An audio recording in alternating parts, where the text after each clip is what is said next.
ಮೈಸೂರು ಎಂದ್ರೆ ನಮ್ಗೆಲ್ಲ ನೆನಪಾಗೋದು ಅರಮನೆ, ಚಾಮುಂಡಿ ಬೆಟ್ಟ ಮತ್ತು one of the cleanest city ಅಂತ. ಈ ವೈಭೋಗದ ಹಿಂದೆ ನಡೆದ ಒಂದು ನಿಗೂಢ ಕಥೆಯನ್ನ ಕೇಳಿದ್ರೆ ನೀವೆಲ್ಲ ಬೆಚ್ಚಿ ಬೀಳೋದಂತೂ ಸತ್ಯ. ಇಡೀ ಊರವರೇ ಈ ಘಟನೆಯ ಬಗ್ಗೆ ಮಾತನಾಡಲು ಭಯ ಪಡ್ತಾರೆ. ಆಕೆ ಗರ್ಭಿಣಿಯಾಗಿದ್ಲು. ನಡುರಾತ್ರಿ ಮಧ್ಯ ರೋಡಲ್ಲಿ ನಿಂತು ಅಳ್ತಾ ಇದ್ಲು. ಹಾಗಾದ್ರೆ ಅವಳು ನಿಜವಾಗಿಯೂ ಮನುಷ್ಯಳ ಅಥವಾ ಅದು ಆತ್ಮನ? ಮುಂದೆ ನೋಡಿ.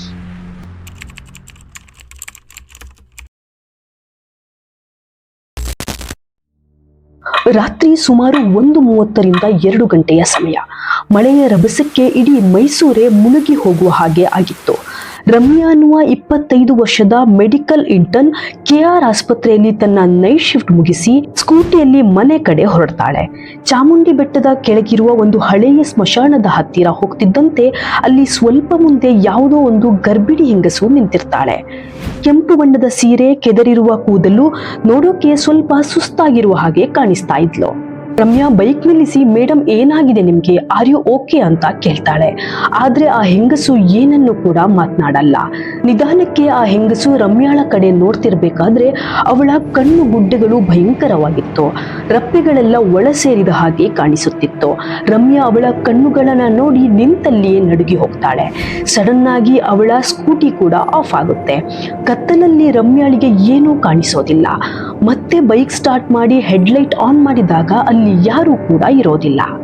ಮರುದಿನ ಆಸ್ಪತ್ರೆಗೆ ಬಂದಾಗ ರಮ್ಯಾ ನಡೆದ ಘಟನೆಯೆಲ್ಲ ತನ್ನ ಸೀನಿಯರ್ ನರ್ಸ್ ಆಗಿರುವ ದೇವಕಿಯ ಬಳಿ ಹೇಳ್ಕೊಳ್ತಾಳೆ.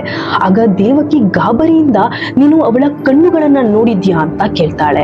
ಅದಕ್ಕೆ ರಮ್ಯಾ, ನಿಮ್ಗೆ ಈ ವಿಷಯದ ಬಗ್ಗೆ ಮೊದಲೇ ಗೊತ್ತಿತ್ತಾ, ನೀವೇನಾದ್ರೂ ಅವಳನ್ನ ನೋಡಿದೀರಾ ಅಂತ ಕೇಳ್ತಾಳೆ. ಅದಕ್ಕೆ ದೇವಕಿ, ಅವಳು ಯಾವಾಗ್ಲೂ ಜೋರಾಗಿ ಗಾಳಿ ಮಳೆ ಇರುವಾಗ್ಲೇ ಕಾಣಿಸಿಕೊಳ್ಳೋದು. ಅವಳನ್ನ ತುಂಬಾ ಜನ ನೋಡಿದ್ದಾರೆ. ಯಾವಾಗಲೂ ತುಂಬು ಗರ್ಭಿಣಿಯಂತೆ ಮೌನವಾಗಿ ನಿಂತಿರ್ತಾಳೆ. ಆದ್ರೆ ಅವಳು ಸತ್ತು ತುಂಬಾ ವರ್ಷಗಳಾಗಿದೆ. 1987ರಲ್ಲಿ ಇದೇ ಹಾಸ್ಪಿಟಲ್ ನಲ್ಲಿ ವಾರ್ಡ್ ನಂಬರ್ 9 ಮೆಟರ್ನಿಟಿ ವಾರ್ಡ್ ನಲ್ಲಿ ಅದೊಂದು ರಾತ್ರಿ ಇದ್ದಕ್ಕಿದ್ದಂತೆಯೇ ಬೆಂಕಿ ಹೊತ್ತಿಕೊಂಡು ವಾರ್ಡ್ ನಲ್ಲಿದ್ದ ಗೀತಾ ಎನ್ನುವ ಗರ್ಭಿಣಿ ಜೀವಂತ ಸುಟ್ಟು ಕರಕಲಾಗ್ತಾಳೆ. ಇಲ್ಲಿಯವರೆಗೆ ಅವಳ ಬಾಡಿ ಯಾರಿಗೂ ಕೂಡ ಸಿಕ್ಕಿಲ್ಲ. ಕೆಲವರು ಹೇಳ್ತಾರೆ ಅವಳ ಆತ್ಮ ಈಗಲೂ ಕೂಡ ಇದೇ ಆಸ್ಪತ್ರೆಯಲ್ಲಿ ತನ್ನ ಹುಟ್ಟದೇ ಇರುವ ಮಗುವನ್ನ ಹುಡುಕ್ತಾ ಸುತ್ತಾ ಇದೆ ಅಂತ ಹೇಳ್ತಾರೆ. ಇದನ್ನೆಲ್ಲ ಕೇಳಿದ ರಮ್ಯಗೆ ಮಾತೆ ಹೊರಡಲ್ಲ. ಆಗ ಅವಳು ಸೀದಾ ತನ್ನ ಬ್ಯಾಚ್ಮೇಟ್ ಸಂಪತ್ ಹತ್ತಿರ ಹೋಗಿ ಇದೆಲ್ಲ ಹೇಳಿ ವಾರ್ಡ್ ನಂಬರ್ 9ನಲ್ಲಿ ಏನಿದೆ ಅಂತ ನೋಡೋಣ ಅಂತ ಇಬ್ರು ಡಿಸೈಡ್ ಮಾಡ್ಕೋತಾರೆ. 3-4 ದಿನದ ಬಳಿಕ ರಾತ್ರಿ ಜೋರಾಗಿ ಮಳೆ ಸುರಿತಾ ಇತ್ತು. ವೀಕೆಂಡ್ ಆಗಿದ್ರಿಂದ ಇದೇ ಸರಿಯಾದ ಸಮಯ. ರಾತ್ರಿ ಮನೆಗೆ ಲೇಟ್ ಆಗಿ ಹೋದ್ರೂ ನಡೆಯುತ್ತೆ ಅಂತ ಸಂಪತ್ ಮತ್ತು ರಮ್ಯಾ ಐಡಿಯಾ ಹಾಕೊಂಡು ಅದೇ ದಿನ ವಾರ್ಡ್ ನಂಬರ್ 9ಗೆ ಹೋಗಲು ಡಿಸೈಡ್ ಮಾಡ್ತಾರೆ.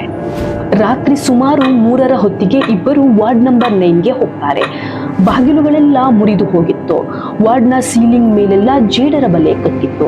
ಅಲ್ಲಲ್ಲಿ ಸುಟ್ಟೋಗಿರೋ ಕುರುಹುಗಳೆಲ್ಲ ಕಾಣಿಸ್ತಿತ್ತು. ಇವರು ಒಳಗೆ ಹೋಗ್ತಿದ್ದಂತೆ ಲೈಟ್ ಆನ್ ಆಫ್ ಆಗಕ್ಕೆ ಶುರುವಾಗುತ್ತೆ. ಜೋರಾಗಿ ಗಾಳಿ ಬೀಸ್ತಾ ಇತ್ತು. ರಮ್ಯಾ ಸಂಪತ್ನ ಕೈಯನ್ನ ಜೋರಾಗಿ ಹಿಡಿದುಕೊಂಡು ಯಾರಾದ್ರೂ ಇದೀರಾ ಅಂತ ಕೇಳ್ತಾಳೆ. ಅದೇ ಸಮಯಕ್ಕೆ ಯಾರೋ ನಿಧಾನಕ್ಕೆ ಹಿಂದಿನಿಂದ ಸಣ್ಣ ಸಣ್ಣ ಹೆಜ್ಜೆ ಇಟ್ಟುಕೊಂಡು ಬರೋ ತರ ಕೇಳಿಸುತ್ತೆ. ಇವರು ಇನ್ನೇನು ಹಿಂದೆ ತಿರುಗಬೇಕು ಅನ್ನೋಷ್ಟರಲ್ಲಿ ನಾ ಮಗು ಎಲ್ಲಿ ಅನ್ನೋ ಶಬ್ದ ಕೇಳಿ ಇಬ್ರು ಹಿಂದೆ ತಿರುಗಿ ನೋಡ್ತಾರೆ. ವಾರ್ಡ್ನ ಬಾಗಿಲ ಬಳಿ ಸುಟ್ಟಿರುವ ಸೀರೆ, ರಕ್ತಸಿಕ್ತವಾಗಿರುವ ಮುಖ, ಅದೇ ಗರ್ಭಿಣಿ ಹೆಂಗಸು ನಿಂತಿದ್ದಾಳೆ. ಇವರಿಬ್ಬರು ಹಿಂದಿನ ಬಾಗಿಲಿಂದ ಓಡೋಕೆ ಶುರು ಮಾಡಿದವರು ಹಾಸ್ಪಿಟಲ್ನ ಗ್ರೌಂಡ್ ಫ್ಲೋರ್ಗೆ ಬಂದು ಕುತ್ಕೋತಾರೆ.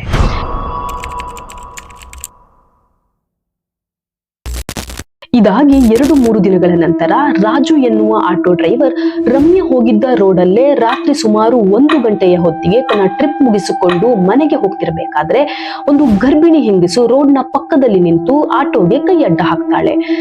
ರಾತ್ರಿ ತುಂಬಾ ಕತ್ಲಾಗಿದ್ರಿಂದ ಸರಿ ಇವ್ರನ್ನೊಂದು ಡ್ರಾಪ್ ಮಾಡಿ ಹೋಗೋಣ ಅಂತ ಆತ ಅವರ ಹತ್ತಿರ ಕೂತ್ಕೊಳ್ಳೋಕೆ ಹೇಳ್ತಾನೆ. ಸ್ವಲ್ಪ ಮುಂದೆ ಹೋಗಿ ಮಿರರ್ ಅಲ್ಲಿ ನೋಡಿದ್ರೆ ಸೀಟಲ್ಲಿ ಯಾರೂ ಕೂಡ ಕಾಣಿಸಿರೋದಿಲ್ಲ. ಗಾಬರಿಯಿಂದ ಆಟೋ ಡ್ರೈವರ್ ಅಲ್ಲೇ ಮುಂದೆ ಇದ್ದ ಮರಕ್ಕೆ ಹೋಗಿ ಗುತ್ತುತ್ತಾನೆ. ಪ್ರಾಣಾಪಾಯದಿಂದ ಏನೋ ಪಾರಾಗ್ತಾನೆ. ಆದ್ರೆ ಆಟೋ ಓಡಿಸೋ ಧೈರ್ಯನೇ ಮತ್ತೆ ಮಾಡಲ್ಲ. ರಾಜು ಹೇಳೋ ಪ್ರಕಾರ ಆ ಹೆಂಗಸು ಮಾತ್ರ ಅಲ್ಲಿಂದ ಮಾಯವಾಗಿತ್ತು. ಆದ್ರೆ ಸುಟ್ಟೋಗಿರೋ ಬಟ್ಟೆಯ ವಾಸನೆ, ರಕ್ತದ ಕಲೆ ಆ ಸೀಟ್ನ ಮೇಲೆ ಹಾಗೆ ಇತ್ತು. ರಮ್ಯಾ ಕೆಲ ದಿನಗಳವರೆಗೂ ಸರಿಯಾಗಿ ನಿದ್ದೆನೆ ಮಾಡ್ತಿರ್ಲಿಲ್ಲ. ಯಾಕೆಂದ್ರೆ ಕನಸಲ್ಲಿಯೂ ಕೂಡ ಆ ಗರ್ಭಿಣಿ ಹೆಂಗಸು ಬಂದು ನನ್ನ ಮಗುವನ್ನ ಹುಡುಕಿಕೊಡು ಎಂದು ಅಂಗಲಾಚುವ ಹಾಗೆ ಇವಳಿಗೆ ಅನ್ನಿಸ್ತಾ ಇತ್ತು. ಇದಕ್ಕೇನಾದ್ರೂ ಮಾಡ್ಬೇಕು ಎಂದು ಶ್ರೀರಂಗಪಟ್ಟಣದ ಒಬ್ಬ ಮಾಂತ್ರಿಕನ ಬಳಿ ಹೋಗ್ತಾರೆ. ಅವರಲ್ಲಿ ನಡೆದುದೆಲ್ಲ ಹೇಳಿದಾಗ ಅವರು ಆ ಆತ್ಮಕ್ಕೆ ಇನ್ನೂ ಶಾಂತಿ ಸಿಕ್ಕಿಲ್ಲ. ಅವಳ ಪ್ರಕಾರ ಆ ಮಗು ಇನ್ನೂ ಕೂಡ ಬದುಕಿದೆ ಅಂತ ಅಂದುಕೊಂಡಿದ್ದಾಳೆ. ಸತ್ತ ಮೇಲೆ ಅವಳಿಗೆ ಸರಿಯಾದ ಕಾರ್ಯಗಳ್ಯಾವುದು ನಡೆಯದೇ ಇದ್ದಿದ್ರಿಂದ ಹೀಗೆಲ್ಲ ಆಗಿದೆ. ಅದಕ್ಕೆ ಪರಿಹಾರ ಮಾಡಬೇಕು ಅಂತ ಹೇಳ್ತಾರೆ. ಅವರ ಮಾತಿನ ಅನುಸಾರ ರಮ್ಯಾ ಮತ್ತು ಆ ಹಿರಿಯ ನರ್ಸ್ ದೇವಕಿ ಅವರು ಹೇಳಿದ ಹಾಗೆ ಎಲ್ಲಾ ರೀತಿಯ ಕಾರ್ಯಗಳನ್ನ ಆ ವಾರ್ಡ್ ಅಲ್ಲಿ ಹೋಗಿ ಮಾಡ್ತಾರೆ. ಹೀಗಾಗಿ 2 ದಿನಕ್ಕೆ ಮತ್ತೆ ರಮ್ಯಾಳ ಕನಸಲ್ಲಿ ಆ ಹೆಂಗಸು ಕಾಣಿಸಿಕೊಂಡಿದ್ಲಂತೆ. ಆದ್ರೆ ಈ ಬಾರಿ ಆ ಹೆಂಗಸು ನಗುತ್ತಾ ಹಾಗೆ ಮಾಯವಾಗಿ ಹೋದ್ಲಂತೆ. ಈಗ ಕೆಲವರು ಹೇಳ್ತಾರೆ, ಸುಮಾರು ವರ್ಷದಿಂದ ನಾವ್ಯಾರು ಆ ಮಹಿಳೆಯನ್ನ ಮತ್ತೆ ನೋಡಿಲ್ಲ. ಆದ್ರೆ ತುಂಬಾ ಮಳೆ ಗಾಳಿ ಬರುವ ಸಮಯದಲ್ಲಿ ಚಾಮುಂಡಿ ಬೆಟ್ಟದ ಕೆಳಗಿರುವ ಆ ರೋಡಿನ ಬಳಿ ಕೆಂಪು ಬಣ್ಣದ ಸೀರೆ ಉಟ್ಟಿರುವ ತುಂಬು ಗರ್ಭಿಣಿ ಮಹಿಳೆಯನ್ನ ನೋಡಿದ್ರೆ ಯಾವುದೇ ಕಾರಣಕ್ಕೂ ಗಾಡಿ ನಿಲ್ಲಿಸಬೇಡಿ, ಅವಳ ಕಣ್ಣುಗಳನ್ನ ನೋಡ್ಬೇಡಿ. ಯಾಕೆಂದ್ರೆ ಕೆಲವರ ಪ್ರಕಾರ ಅವಳು ಇನ್ನೂ ಅಲ್ಲೆಲ್ಲ ತಿರುಗಾಡ್ತಾ ಇದ್ದಾಳೆ. ಅವಳ ಕಣ್ಣುಗಳನ್ನ ನೀವು ನೋಡಿದ್ರೆ ಅವಳು ನಿಮ್ಮನ್ನೇ ಅವಳ ಮಗು ಎಂದು ಭಾವಿಸ್ತಾಳೆ ಅಂತ ಹೇಳ್ತಾರೆ. ಇದಿಷ್ಟು ಮೈಸೂರಿನ ಆ ಗರ್ಭಿಣಿ ಹೆಂಗಸಿನ ಮಿಸ್ಟೀರಿಯಸ್ ಸ್ಟೋರಿ. ನಿಮ್ಗೆ ಯಾರಿಗಾದ್ರೂ ಈ ರೀತಿಯ ಎಕ್ಸ್ಪೀರಿಯನ್ಸ್ ಮೈಸೂರಲ್ಲಿ ಆಗಿದ್ರೆ ಕಾಮೆಂಟ್ ಮಾಡಿ. ಹಾಗೆ ವಿಡಿಯೋ ಇಷ್ಟ ಆದ್ರೆ ಲೈಕ್ ಮಾಡಿ, ಶೇರ್ ಮಾಡಿ, ನಮ್ಮ ಚಾನೆಲ್ನ ಸಬ್ಸ್ಕ್ರೈಬ್ ಮಾಡೋದನ್ನು ಕೂಡ ಮರಿಬೇಡಿ.